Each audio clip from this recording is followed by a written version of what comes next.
Hey Gonzo Bankers, Tony DeSantis back with another hot take, the third in the series on the regulatory impacts for payments and interchange income. We've talked quite a bit about debit. Those of us issuing debit cards, it's a problem, but that's not all. No. So let's talk about the credit side, Tony. What's going on with CCCA?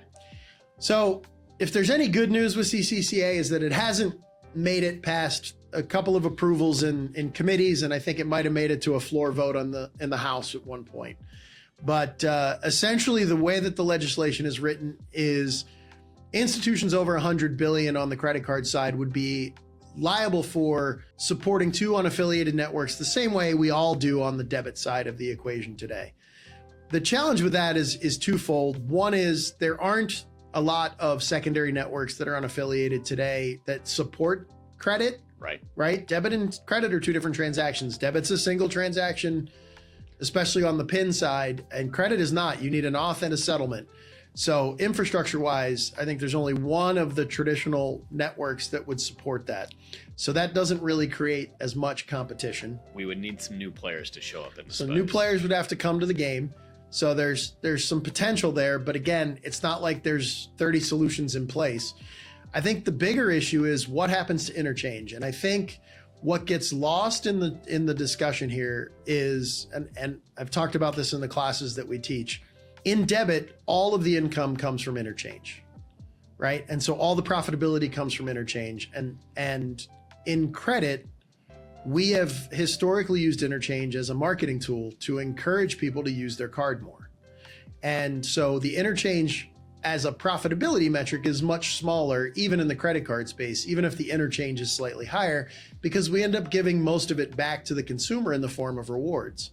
So in a world where interchange goes down, the banks will make no less money necessarily, because all they will do is devalue the rewards that consumers receive on the interchange. And so ultimately, consumers are the ones that will be impacted by that, because as interchange goes down, rewards will go down.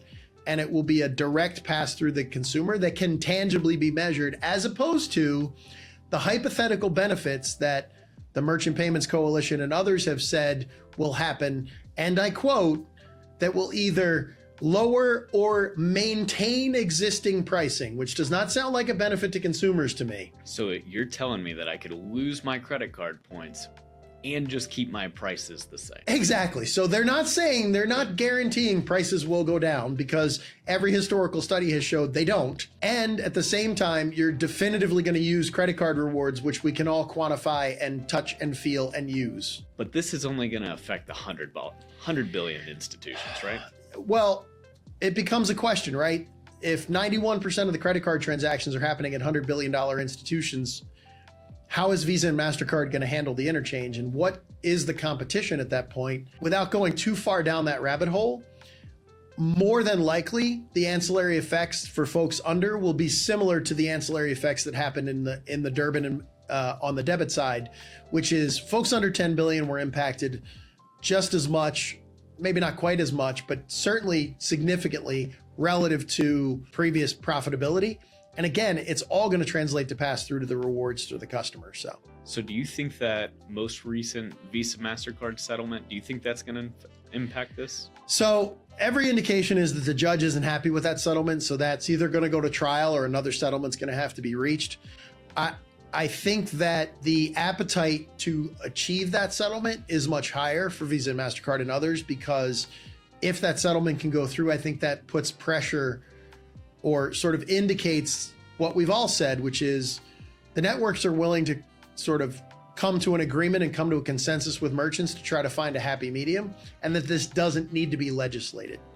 So I think that settlement could potentially positively impact the issuers and prevent CCCA from going into effect. But I think it's going to be critical that that settlement get through. And that's really the only way that we're going to see that benefit. Let's hope that's the case. Let's hope so.